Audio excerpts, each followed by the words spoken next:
پیو کو بھی تعاقب کا پتہ نہیں چلے گا۔ ہوشیاری سے چلو گے تو تمہاری توقع سے زیادہ کرایہ دوں گا۔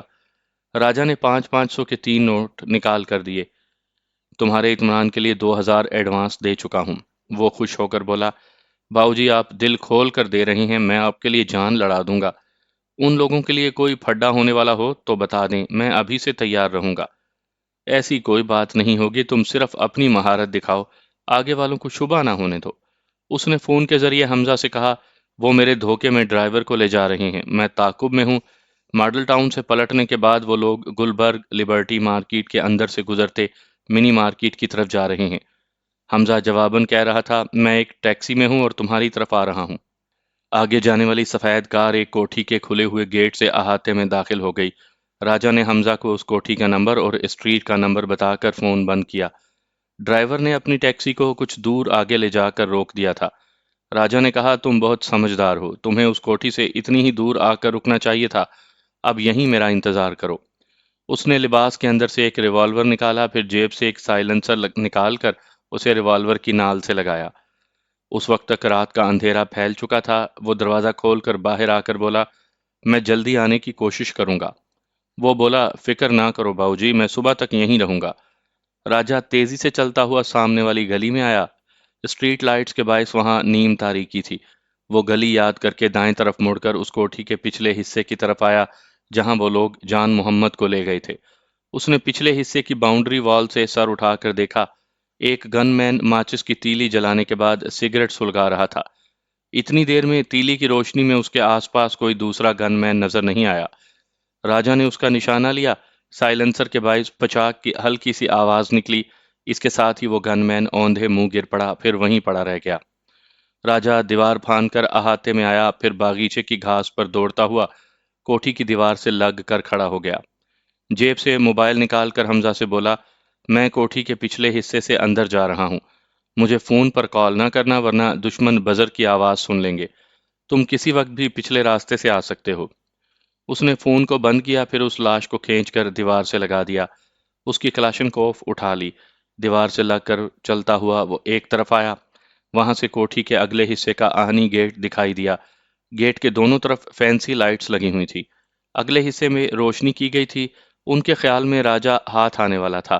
اس کی مدد کے لیے حمزہ بھی آ سکتا تھا، اس لیے کوٹھی کے چاروں اطراف دوسری کوٹھیوں کی طرح تاریکی نہیں تھی۔ اسے کوٹھی کے اگلے حصے کی طرف دیکھنا تھا کہ وہاں کتنے گن مین ہیں۔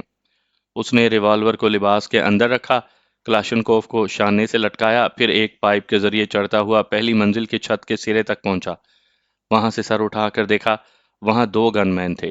ایک کوٹھی کے اگلے حصے کی طرف منہ کیے دونوں ہاتھوں سے کلاشنکوف تھامے مستعد کھڑا تھا۔ دوسرا چھت کے اس دروازے کی طرف تھا جہاں سے زینہ کوٹھی کے اندر جاتا ہے۔ راجہ پانی کی ٹینکی کی آڑ میں تھا۔ اس نے چھت کی منڈیر پر بیٹھ کر سائلنسر لگا ریوالور نکالا، پھر زینے کے دروازے کے پاس کھڑے ہوئے گن مین کو گولی مار دی۔ وہ کراہتا ہوا دھڑام کی آواز کے ساتھ گرا۔ دوسرے گن مین نے چونک کر پلٹ کر اپنے ساتھی کو دیکھا، لیکن خاموش گولی چلانے والے کو دیکھنے سے پہلے ہی اسے بھی ایک گولی لگی۔ وہ اچھل کر چھت کی فرش پر گرا۔ بڑا جی دار تھا۔ گولی لگنے کے باوجود کلاشنکوف اٹھا کر اٹھنے لگا۔ راجا نے دوسری بار فائر کیا۔ اس بار گولی کھا کر وہ گرا تو پھر نہ اٹھ سکا۔ ریوالور کی 4 گولیوں نے بڑی خاموشی سے 3 مسلح اشخاص کو ختم کیا تھا۔ چیمبر میں صرف 2 گولیاں رہ گئی تھیں۔ راجا نے جیب سے 4 گولیاں نکال کر اسے پوری طرح لوڈ کیا، پھر چھت کے سرے پر آ کر سامنے والے بڑے آہنی گیٹ کی طرف دیکھا۔ بند گیٹ کے باہر ایک گن مین کھڑا ہوا تھا، لیکن راجا جہاں کھڑا تھا اس چھت کے نیچے گراؤنڈ فلور کے بڑے داخلی دروازے پر 2 گن مین تھے جو چھت پر سے نظر نہیں آ رہے تھے۔ ویسے وہ اناڑی نہیں تھا، وہ اتنا سمجھتا تھا کہ نیچے داخلی دروازے پر بھی ضرور 1-2 گارڈز موجود ہوں گے۔ اس نے نشانہ لے کر ٹریگر دبایا۔ ویسی ہی ہلکی سی پھچاک کی آواز کے ساتھ گولی اس کے سر پر لگی جو گیٹ کے باہر کھڑا تھا۔ وہ آہنی گیٹ سے ٹکراتا ہوا زمین پر گرا۔ نیچے کھڑے ہوئے دونوں گارڈز نے کہا، وہ کھڑے کھڑے اچانک گر پڑا ہے، کچھ بول نہیں رہا، اسے ضرور کچھ ہوا ہے۔ وہ دونوں تیزی سے چلتے ہوئے محتاط انداز میں ایک دوسرے سے دور رہ کر گیٹ کے قریب پہنچنے لگے۔ ایسے ہی وقت راجا نے پہلے ایک کو گولی ماری، وہ چیخ مار کر گرا۔ دوسرا گارڈ اچھل کر احاطے کی دیوار سے جا کر لگ گیا۔ ادھر ادھر آنکھیں پھاڑ کر دیکھتے ہوئے سمجھنے کی کوشش کرنے لگا کہ گولی گیٹ کے باہر سے چلائی گئی ہے یا اندر سے؟ اس سوال کا جواب راجا کے خاموش ریوالور سے ملا۔ ایک گولی اس کے شانے پر لگی، اس کے ہاتھ سے کلاشنکوف گر پڑی۔ اس نے تکلیف سے کراہتے ہوئے گری ہوئی گن کو اٹھا کر چھت کی طرف دیکھا۔ وہاں راجا کھڑا ہوا ایک سائے کی طرح دکھائی دیا۔ اس گارڈ پر موت سایہ کر چکی تھی۔ دوسری گولی لگتے ہی وہ اچھل کر دیوار سے ذرا دور جا کر ہمیشہ کے لیے زمین بوس ہو گیا۔ چیمبر سے پھر 3 گولیوں کی جگہ خالی ہو گئی تھی۔ اس نے جیب سے گولیاں نکال کر کمی پوری کی۔ اس کے شانے سے لٹکی ہوئی کلاشنکوف ابھی کام نہیں آئی تھی۔ خاموشی سے کام کرتے رہنے سے کامیابی حاصل ہو رہی تھی۔ وہ کوٹھی کے باہر اور چھت پر پہرا دینے والوں سے نجات پا چکا تھا۔ وہ تیزی سے چلتا ہوا اس دروازے کے پاس آیا جہاں سے ایک زینہ کوٹھی کے اندرونی حصے کی طرف گیا تھا۔ وہ ایک گارڈ کی لاش کو پھلانگ کر زینے پر آیا، پھر دبے قدموں زینے سے اترتے ہوئے نیچے اور آس پاس دیکھتا گیا۔ وہ زینہ نصف دائرے کی صورت میں گھومتا ہوا نیچے فرسٹ فلور کی طرف گیا تھا۔ پہلی منزل کے فرش پر پہنچ کر باتیں کرنے کی آوازیں سنائی دیں۔ وہ پھر دبے قدموں دوسرے زینے سے اترنے لگا۔ اسے ایک عورت اور 2 مردوں کی آوازیں سنائی دیں۔ ذرا اور نیچے اترنے سے ان کی گفتگو صاف سنائی دینے لگی۔ ایک مرد کہہ رہا تھا، میڈم، آپ خود ماسک میک اپ کی ماہر ہیں، یہ دیکھ چکی ہیں کہ اس نے چہرے پر ماسک نہیں لگایا ہے۔ میں پلاسٹک سرجری کا ماہر ہوں۔ اتنی دیر سے چہرے اور گردن کا معائنہ کر رہا ہوں، لیکن چہرے پر پلاسٹک سرجری کے ہلکے سے آثار بھی نہیں۔ پھر ایک عورت کی آواز سنائی دی، وہ کہہ رہی تھی، یہ خود کو جان محمد کہہ رہا ہے اور تم کہہ رہے ہو کہ اس نے چہرے پر پلاسٹک سرجری نہیں کروائی ہے، لیکن میں کیسے مان لوں کہ یہ اس کا پیدائشی چہرہ ہے؟ مجھے اطلاع دی گئی ہے کہ جان محمد نامی سیکیورٹی گارڈ اور ڈرائیور پچھلی سیٹ پر بیٹھا ہے اور راجہ نواز ہمیں دھوکہ دینے کے لیے خود ڈرائیور بن کر کار چلا رہا ہے۔ وہ زینے سے اتر کر ٹی وی لاؤنج میں پہنچ گیا تھا اور ایک کمرے کی طرف جا رہا تھا۔ اس کمرے کے کھلے دروازے سے باتیں کرنے کی آوازیں آ رہی تھیں۔ راجہ کو ایسا لگ رہا تھا جیسے اس عورت کی آواز پہلے کہیں سنی ہے۔ ایسے وقت میں اسے ٹینا یاد آئی۔ اس کی آواز بھی کچھ ایسی ہی تھی، لیکن لہجہ بدلا ہوا تھا۔ وہ کھلے ہوئے دروازے کے قریب جا کر دیکھنا چاہتا تھا کہ کمرے میں کتنے افراد ہیں۔ اسی وقت ایک گارڈ ہاتھ میں کلاشنکوف لے کر کمرے سے باہر آ رہا تھا۔ راجہ کو دیکھتے ہی ٹھٹک گیا۔ اس نے فوراً ہی کلاشنکوف کو دونوں ہاتھوں سے سنبھالا۔ میدان جنگ میں سنبھلنے کا موقع نہیں ملتا۔ ایسے وقت ہر لمحے ہتھیار کے ساتھ مستعد رہنا پڑتا ہے۔ 1 سیکنڈ کی دیر بھی موت کی نیند سلا دیتی ہے۔ اس کی پیشانی پر خاموش گولی آ کر پیوست ہو گئی۔ وہ لڑکھڑا کر پیچھے جا کر فرش پر گر پڑا۔ اس کمرے کے اندر ایک گوری چمڑی والی حسینہ ایک آرام دہ صوفے پر بیٹھی ہوئی تھی۔ ایک پلاسٹک سرجری کا ماہر دوسرے صوفے پر بیٹھا تھا۔ جان محمد ایک گن مین کے نشانے پر کھڑا تھا۔ دوسرا گن مین راجہ کا نشانہ بن چکا تھا۔ وہ کمرے کے اندر جیسے ہی گرا، وہ سب ایک دم اچھل کر کھڑے ہو گئے۔ دوسرے گن مین نے بھی اپنے ساتھی کے گرنے کی آواز سنتے ہی پلٹ کر اسے دیکھا، جبکہ اسے دروازے کی طرف دیکھنا چاہیے تھا۔ راجہ نے کہا، ادھر نہیں، ادھر۔ اتنا کہتے ہی اس نے یکے بعد دیگرے 2 فائر کیے۔ وہ دوسرا گن مین بھی چیختا ہوا فرش پر اپنے ساتھی کے پاس گر کر تڑپتے ہوئے ٹھنڈا پڑ گیا۔ اس حسینہ کے گورے چہرے کا رنگ خوف سے زرد پڑ گیا۔ جان محمد نے راجہ سے کہا، آپ نے درست کہا تھا، یہ لوگ مجھے گولی نہیں ماریں گے بلکہ کئی اہم راز مجھ سے حاصل کرنا چاہیں گے۔ یہ پلاسٹک سرجری کا ماہر ہے، انہیں شبہ ہے کہ میں راجہ نواز ہوں، اور یہ میڈم پتہ نہیں کون ہے۔ سب اس کے محکوم ہیں۔ ایسے لگتا ہے جیسے اس نے اپنی حفاظت کے لیے مسلح بدماشوں کی فوج بنا رکھی ہو۔ پھر اس نے ریوالور کا رخ پلاسٹک سرجری کے ماہر کی طرف کرتے ہوئے کہا، ایک تم بچ گئے ہو۔ اپنی خیریت چاہتے ہو تو اس عورت کی اصلیت بتاؤ، یہ کون ہے اور کس کے لیے کام کرتی ہے؟ نیک بخت کے لیے یا براہ راست خفیہ ہاتھ کے لیے؟ اس نے سہم کر حسینہ کو دیکھا۔ وہ اسے گھور کر دیکھنے لگی۔ وہ آنکھیں دکھا کر اسے سچ کہنے سے منع کر رہی تھی۔ وہ سہم کر بولا، میں تو ایک سرجن ہوں۔ میڈم نے کسی کی پلاسٹک سرجری کے لیے یہاں بلایا تھا۔ یہاں آیا تو انہوں نے کہا، یہ خود کو جان محمد کہتا ہے اور پلاسٹک سرجری کے ذریعے اپنا اصل چہرہ چھپائے پھرتا ہے۔ اس کے چہرے کا معائنہ کرنے کے لیے مجھے کہا گیا تھا۔ راجہ نے کہا، اس میڈم نے تمہیں زبردستی اس کا معائنہ کرنے کو کہا اور تم یہاں کئی مسلح بدماشوں کو دیکھ چکے ہو۔ یہاں سے جا کر پولیس اسٹیشن میں رپورٹ دو گے اور پولیس والوں کو یہاں لاؤ گے تو میں اس بات کو ہائی لیول تک لے جاؤں گا اور تم بھی یہاں سے زندہ سلامت جا سکو گے۔ میں تمہیں اپنے ساتھ ایک بہت بڑے فرض شناس پولیس افسر کے پاس لے چلوں گا۔ وہ پھر پریشان ہو کر اس حسینہ کو دیکھنے لگا، پھر بولا، میں آپ سے التجا کرتا ہوں، مجھے پولیس اور عدالت کے چکر میں نہ پھنسائیں، پلیز مجھے جانے دیں۔ اس حسینہ کے موبائل فون کا بزر بولنے لگا۔ وہ میز پر رکھے ہوئے فون کو اٹھانے کے لیے جانے لگی۔ راجا نے تیزی سے اس کی طرف بڑھتے ہوئے کہا، خبردار، فون کو ہاتھ نہ لگانا۔ اس نے میز کے پاس آ کر کہا، تم فون پر بات کرو گی لیکن اپنی اس ناکامی کا کوئی اشارہ نہیں دو گی۔ زندہ دلی سے بات نہیں کرو گی تو میں فوراً تمہیں گولی مار دوں گا۔ راجا نے ایک ہاتھ سے اس کی گردن کے گرد حصار بنا کر جکڑ لیا، دوسرے ہاتھ سے ریوالور کی نال اس کی کن پٹی سے لگا کر کہا، کم آن، فون اٹینڈ کرو۔ اس نے ہچکچاتے ہوئے فون اٹھایا۔ راجا نے کہا، اسے آن کرنے سے پہلے سن لو کہ تم پریشان ہو۔ فون پر زندہ دلی نہ دکھائی تو تم دیکھ چکی ہو میں کتنی بے رحمی سے قتل کرتا ہوں۔ وہ موبائل فون کو آن کر کے بولی، ہیلو، میں شبینہ بول رہی ہوں، آپ فرمائیں۔ وہ جس کان سے فون لگائے ہوئے تھی، راجا نے اس کان سے اپنا کان لگایا۔ دوسری طرف سے خفیہ ہاتھ کے سیکرٹری نے کہا، ٹینا، میں بول رہا ہوں، تم نے اب تک اپنے باس کو رپورٹ نہیں دی ہے۔ وہ جلدی سے بولی، کون ٹینا؟ میں اپنا نام بتا چکی ہوں، میرا نام شبینہ ہے، آپ نے غلط نمبر ڈائل کیا ہے۔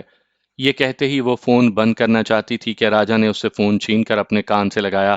سیکرٹری نے کہا، او سمجھا، وہاں تم گارڈز اور سرجری والے کے سامنے اپنے اصل نام سے انکار کر رہی ہو۔ ٹھیک ہے، وہاں راجا نواز آئے تو اس سے نمٹ کر فوراً ہمیں فون کرو۔ دوسری طرف سے فون بند کر دیا گیا۔ راجا نے بھی فون کو بند کر کے میز پر پھینکتے ہوئے اس کی گردن چھوڑ دی، پھر سرجری کے ماہر سے کہا، باس نے کہا ہے کہ تم راجا نواز کو پہچاننے میں ناکام رہے ہو، اس لیے تمہیں گولی مار دی جائے۔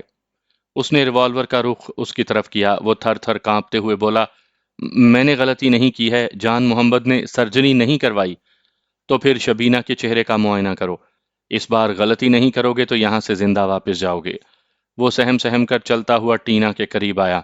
راجا نے ایک ہاتھ سے ٹینا کی دونوں آنکھیں بند کرتے ہوئے کہا، اب تمہیں اپنی میڈم کی آنکھوں سے ڈر نہیں لگے گا، کم آن، جلدی چیک کرو۔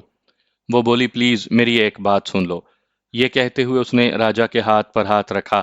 اس کے ساتھ ہی راجا نے سوئی کی چبھن اپنی ہتھیلی کی پشت پر محسوس کی۔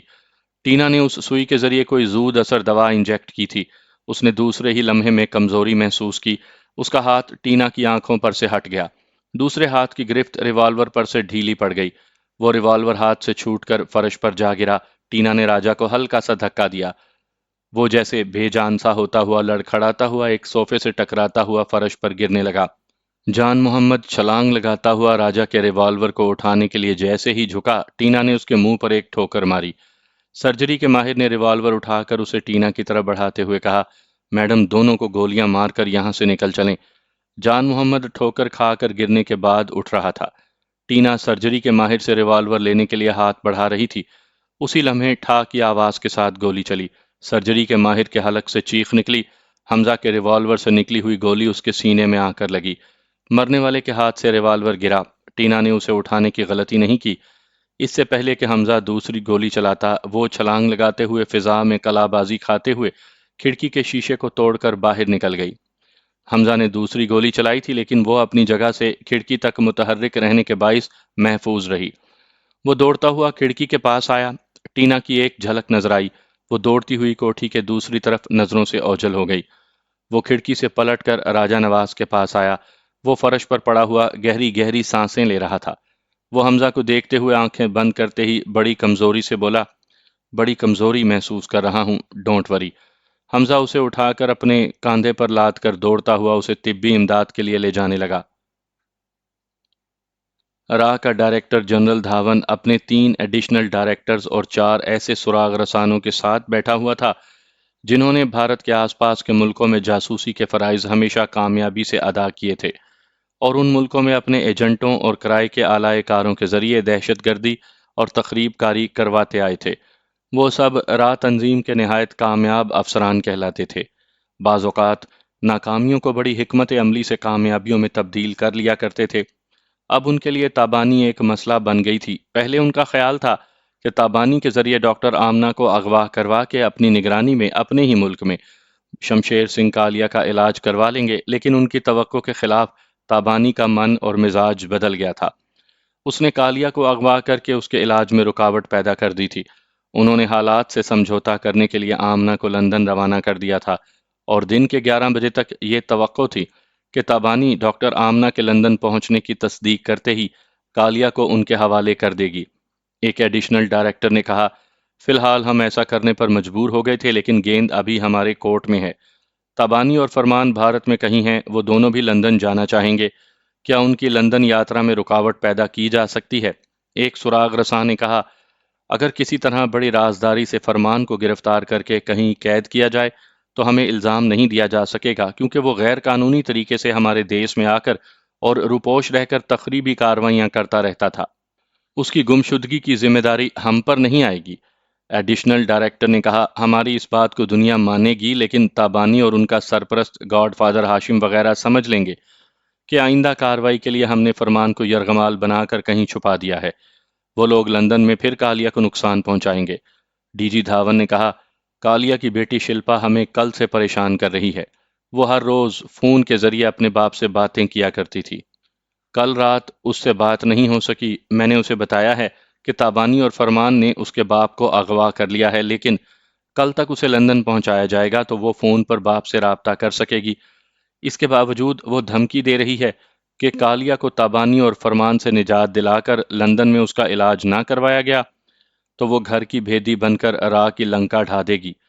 یہ بہت برا ہوا کہ ہمارے بہت سے اہم راز کالیا ہم سے چھپا کر اپنے پاس رکھتا رہا۔ ہم نے اس پر اس لیے شبہ نہیں کیا کہ وہ ہماری تنظیم کے لیے بڑے بڑے کارنامے انجام دیتا رہا تھا۔ ویسے وہ آج بھی ہمارا وفادار ہے۔ وہ دیکھتا آیا تھا کہ راہ تنظیم اور اپنے بھارت دیش کی بہتری کے لیے ہم اپنے وفاداروں کو بھی قربان کر دیتے ہیں۔ آج اس کی بیٹی شلپا کے پاس ہمارے اہم راز نہ ہوتے تو ہم کالیا کو لندن سے بھارت نہ لاتے، وہیں اسے گولی مار دیتے۔ اس کی بیٹی شلپا ماتم کرتی رہ جاتی، لیکن اب وہ ہمیں ماتم کرنے پر مجبور کر رہی ہے۔ راہ کے وہ تمام اعلیٰ عہدیدار ایک میز کے اطراف بیٹھے ہوئے تھے۔ انٹرکام پر ڈی جی دھاون سے کہا گیا، سر، شلپا کی کال ہے، آپ سے بات کرنا چاہتی ہے۔ میں نے کہا ہے کہ آپ ایک میٹنگ میں مصروف ہیں، پھر بھی وہ آپ سے گفتگو کرنے پر اصرار کر رہی ہے۔ ڈی جی دھاون نے ناگواری سے کہا، یہ شلپا تو مصیبت بن گئی ہے۔ ٹھیک ہے، میں ابھی بات کر رہا ہوں۔ اس نے انٹرکام کو آف کیا، پھر فون کا ریسیور اٹھا کر کہا، ہیلو شلپا بیٹی، میں تمہارا انکل دھاون بول رہا ہوں۔ شلپا نے کہا، آپ اسی وقت تک انکل ہیں جب تک میرے ڈیڈی زندہ ہیں، اور پوری توجہ سے ان کا علاج کرواتے رہیں گے۔ آپ نے کہا تھا کہ آج 11 بجے تک میرے ڈیڈی کو لندن روانہ کیا جائے گا، پھر آپ کے خصوصی طیارے میں ان سے فون پر گفتگو کی سہولت حاصل ہوگی۔ میں اپنے وعدے پر قائم ہوں۔ ان کمبختوں نے تھوڑی دیر پہلے فون کے ذریعے بتایا ہے کہ انہوں نے تمہارے ڈیڈی کو راجستھان میں جے پور اور منڈاوا ٹاؤن کے درمیان کھیتوں کے بیچ ایک جھونپڑی میں چھپا رکھا تھا۔ دہلی سے ایک ہیلی کاپٹر انہیں لانے گیا ہے۔ یہاں ایئرپورٹ کے ایک پرائیویٹ رن وے پر ان کے لیے ایک خصوصی طیارہ کھڑا ہوا ہے۔ بس 1 گھنٹے کے اندر انہیں لندن روانہ کر دیا جائے گا۔ طیارے کے پرواز کرتے ہی آپ ان سے میری بات کروائیں، ہم تمہارے اطمینان کے لیے فوراً ان سے گفتگو کروائیں گے۔ شلپا نے فون بند کر دیا۔ وہ تبانی کے بارے میں کچھ زیادہ نہیں جانتی تھی، لیکن مجھ کو جانی دشمن کی حیثیت سے جانتی تھی۔ اس نے پہلی بار مجھے پھانسنے کے لیے اپنے حسن و شباب کا نذرانہ پیش کیا تھا۔ میں نے اس پر اعتبار کیا تھا، لیکن جلد ہی اس کی چال بازی کا علم ہو گیا اور میں نے اس کی ایک ٹانگ پر گولی مار کر اسے لنگڑی بنا دیا تھا۔ ایشیائی ممالک میں انڈر ورلڈ ڈرگ مافیا کے جتنے گاڈ فادر شمشیر سنگھ کالیا کے حمایتی اور دوستوں میں سے تھے، وہ سب اس بات پر میرے دشمن بن گئے تھے کہ میں نے کالیا اور شلپا کو زخمی کیا تھا۔ کالیا کے ایک گھٹنے کی ہڈی توڑ دی تھی اور شلپا کی ایک ٹانگ پر گولی مار کر اسے بھی لنگڑی بنا دیا تھا۔ ایشیائی ملکوں کے تمام ڈرگ مافیا کے گاڈ فادرز نے دونوں باپ بیٹی کو علاج کے لیے اپنے اپنے ملک میں لے جانا چاہا۔ میں نے کالیا کے گھٹنے پر کئی فائر کر کے گھٹنے کی ہڈیاں توڑ کر اسے بے ہوش کیا تھا، لیکن شلپا کی ٹانگ پر ایک ہی گولی چلائی تھی، اس لیے وہ ہوش میں تھی۔ اس نے تمام حمایتی گاڈ فادرز سے کہا تھا کہ میں یہاں لندن میں رہوں گی، میرے علاج میں دشواری نہیں ہوگی، لیکن آپ لوگ میرے ڈیڈی کو انڈیا پہنچا دیں۔ وہاں راہ کا ڈائریکٹر جنرل اور دوسرے اعلیٰ افسران بڑی توجہ سے میری ڈیڈی کا علاج کروائیں گے۔ اس طرح کالیا کو انڈیا پہنچا دیا گیا تھا۔ شلپا نے لندن کے ایک ہسپتال میں اپنا علاج کروایا۔ میری چلائی ہوئی گولی اس کے ایک پیر کی پنڈلی کے گوشت کو پھاڑتی ہوئی گزر گئی تھی۔ زخم تکلیف دہ تھا مگر تشویشناک نہیں تھا۔ وہ مرہم پٹی کروانے کے بعد اپنی ایک خفیہ رہائش گاہ میں آ گئی تھی۔ جب کالیا کو بھارت پہنچایا گیا تو ڈی جی دھاون نے بھارت کے ان تمام ڈاکٹروں سے اس کا معائنہ کروایا جو ٹوٹی ہوئی ہڈیوں کو جوڑنے کے سلسلے میں ماہر سرجن کہلاتے تھے۔ ان سب نے گھٹنے کی ٹوٹی ہوئی ہڈیوں کا معائنہ کرنے کے بعد یہ رپورٹ دی کہ ایسی چکنا چور ہونے والی ہڈیوں کی صرف لیڈی سرجن آمنہ جوڑ سکتی ہے، یا پھر کالیا کی وہ ایک ٹانگ گھٹنے کے اوپر سے کاٹ دی جائے۔ ایسا نہ کیا گیا تو زخم آہستہ آہستہ ناسور بنے گا اور جسم کے اندر زہر پھیلتا جائے گا۔ ڈی جی دھاون نے کالیا سے کہا، تمہارے اور ڈاکٹر آمنہ کے درمیان برسوں پرانی دشمنی ہے۔ وہ تمہاری ٹانگ کا آپریشن کرنے نہیں آئے گی۔ وہ ایسی کٹر دشمن ہے کہ اس نے اپنے بیٹے کے ذریعے ہی تم پر حملہ کروایا۔ فرمان نے اپنی ماں کے حکم کے مطابق ایک گھٹنا توڑ کر تمہیں اپنی ماں کے علاج اور آپریشن کا محتاج بنا دیا ہے۔ کالیا نے کہا، میں اپنی ٹانگ کاٹنے کی اجازت ڈاکٹروں کو ہرگز نہیں دوں گا۔ اس لیڈی سرجن آمنہ کو پاکستان سے اغوا کر کے یہاں کے بڑے ہسپتال میں لے آئیں۔ وہ ضرور کامیاب آپریشن کرے گی۔ ڈی جی دھاون نے کہا، وہ عالمی سطح پر شہرت حاصل کر چکی ہے، اسے اغوا کر کے انڈیا لانے سے ہمارا بھارت دیس ساری دنیا میں بدنام ہو جائے گا۔ بھارت اور پاکستان کی خارجہ پالیسی کے مطابق ہم سے کہا جائے گا کہ تمہیں علاج اور آپریشن کے لیے پاکستان بھیج دیا جائے۔ وہاں تمہیں بھیجا جائے گا تو تم ماں بیٹے کے رحم و کرم کے محتاج بن کر رہو گے، شاید تم زندہ واپس نہ آ سکو۔ کالیا نے کہا، میں زندہ نہ رہا تو ان اہم رازوں کا کیا ہوگا؟ وہ سب میری بیٹی شلپا کے پاس محفوظ ہیں۔ اگر جلد سے جلد میرا کامیاب آپریشن نہ کروایا گیا تو شلپا بہت ضدی ہے، انتقامی کارروائی کرے گی۔ راہ والوں کے گلے میں کالیا ایک ہڈی کی طرح پھنس گیا تھا۔ وہ ڈاکٹر آمنہ کو اغوا کر کے اور بھارت لا کر تمام دنیا میں اپنے دیس کو بدنام نہیں کرنا چاہتے تھے۔ ایسے وقت میں تابانی نے ڈاکٹر آمنہ کو اپنے مراد کی خاطر اغوا کر کے راہ والوں کی مشکل آسان کر دی تھی۔ حکومت پاکستان کی طرف سے بھارت کو اس اغوا کا الزام دیا گیا، لیکن یہ ثبوت نہیں تھا کہ اغوا کرنے والے ڈاکٹر آمنہ کو بھارت لے گئے ہیں۔ اب یہ اندیشہ تھا کہ پاکستانی سراغ رساں ڈاکٹر آمنہ کا سراغ لگانے کے لیے خاصی تعداد میں آئیں گے، لہٰذا راجستھان کے پشکر ٹاؤن میں بڑی رازداری سے آپریشن کے انتظامات کیے گئے۔ اتنا کچھ کرنے کے دوران میں بازی پلٹ گئی۔ جو تابانی میری امی کو اغوا کر کے لے گئی تھی، وہ میری امی کی بیٹی اور میری دیدی بن گئی تھی۔ ہم دونوں اپنی باتیں منوا کر امی کو اور کالیا کو لندن بھیجنے میں کامیاب ہو گئے تھے، لیکن دشمن کی جوابی کارروائیوں سے بے خبر تھے۔ ایک تو راہ والے کالیا کے کامیاب آپریشن کے بعد بھی ہم ماں بیٹے کی آئندہ دشمنی کو سمجھ سکتے تھے، اور شلپا بھی یہی سمجھ رہی تھی کہ ہم سانپ ہیں، آئندہ انہیں کسی طرح بھی دشمنی کے زہر سے ہلاک کر سکتے ہیں، لہٰذا جب تک ماں لندن میں رہے تب تک مجھ بیٹے کو بھارت میں کسی قیمت پر روکے رکھیں۔ راہ والوں کے علاوہ شلپا بھی مجھے اور تابانی کو تلاش کر رہی تھی۔ ہماری لا علمی میں راجستھان کے ہر بڑے چھوٹے شہر اور گاؤں کھیڑے میں وہ بڑی رازداری سے ہمیں تلاش کر رہے تھے۔ ہم اپنی جگہ محتاط تھے۔ راجستھان چھوڑ کر اتر پردیش کے ایک چھوٹے سے شہر میں آ گئے تھے۔ بھارت کے ہر بڑے چھوٹے ایئرپورٹ اور بندرگاہوں پر سراغ رساں اور پولیس والے سادہ لباس میں تھے۔ اس طرح کالیا کے انڈر گراؤنڈ رہنے والے سراغ رساں اور قاتل شلپا کے احکامات کی تعمیل کرتے ہوئے ہمیں ڈھونڈ رہے تھے۔ کالیا کے دوسرے حمایتی گاڈ فادرز نے انہیں شلپا کو عارضی طور پر ڈرگ مافیا کی سربراہ مان کر اس کے احکامات کی تعمیل کرنے پر مجبور کیا تھا۔ وہ تمام حمایتی گاڈ فادرز کو 14 برس کی عمر سے شلپا کی حاضر دماغی اور چال بازی کو دیکھتے آئے تھے۔ وہ اکثر باپ کے معاملات میں عملی طور پر حصہ لیتی رہتی تھی۔ پچھلی بار اس نے بڑی حکمت عملی سے اپنے باپ کالیا کو لندن پولیس کی حراست سے رہائی دلائی تھی۔ تمام گاڈ فادرز مانتے تھے کہ وہ اپنے باپ کی صحیح جانشین ہے۔ بھارتی راہ اور اسرائیلی موساد والوں نے برٹش حکومت سے سیاسی سمجھوتا کیا تھا کہ ڈرگ مافیا کا گاڈ فادر شمشیر سنگھ کالیا علاج کے لیے لندن میں چند ماہ تک رہے گا، لہٰذا حراست سے فرار ہونے والے کالیا کو گرفتار نہ کیا جائے، اسے ایک بھارتی معزز شہری کی حیثیت سے مہمان مریض تسلیم کر کے علاج کروانے کے بعد بھارت واپس جانے دیا جائے۔ پچھلے ایک برس میں لندن کے 2 سیکرٹ ایجنٹ بھارت میں اور اسرائیل میں گرفتار ہو گئے تھے۔ راہ اور موساد نے برٹش گورنمنٹ سے یہی سمجھوتا کیا تھا کہ کالیا کے صحت یاب ہونے کے بعد اسے لندن سے بھارت روانہ کیا جائے گا اور لندن کے 3 قیدی سیکرٹ ایجنٹوں کو بھارت اور اسرائیل سے لندن بھیجا جائے گا۔ یہ معاملات بڑی رازداری سے طے ہو گئے تھے۔ ان واقعات سے بہت پہلے جب کالیا انڈر گراؤنڈ سرگرمیوں میں مصروف رہا کرتا تھا، تب اس نے اپنی بیٹی کی کسی ہم عمر ہندوستانی غریب لڑکی کو اس لیے اپنی بیٹی بنایا تھا کہ وہ اس کی بیٹی شلپا سے کسی حد تک مشابہت رکھتی تھی۔ اسی کی طرح ذہین اور تیز اور ترار تھی۔ اس کا نام بینا مکھرجی تھا۔ کالیا نے اس سے سمجھوتا کیا کہ وہ سچ مچ بیٹی بن کر رہے گی اور شلپا کی طرح جرائم کی دنیا میں اس کا ساتھ دیتی رہے گی تو اسے کوٹھیاں اور کاریں ملیں گی۔ پہلے اس کا بینک بیلنس لاکھوں روپے کا ہوگا، اور پھر یہ بینک بیلنس کروڑوں روپے تک بڑھتا جائے گا۔ بینا مکھرجی ایک معمولی سے مکان میں بوڑھے ماں باپ کے ساتھ بڑی غریبی اور محتاجی سے تعلیم حاصل کرنے کے دوران میں بہت دولت مند بننے کے خواب دیکھا کرتی تھی۔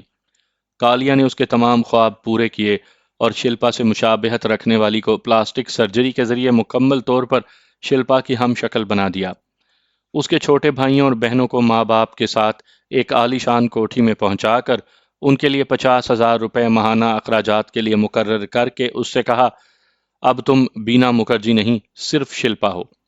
ہمیشہ اپنے ماں باپ اور بھائیوں اور بہنوں سے دور رہو۔ تم جس ملک اور جس شہر میں جایا کرو گی وہاں تمہارے رہنے سہنے کا شاہانہ انتظام ہوگا۔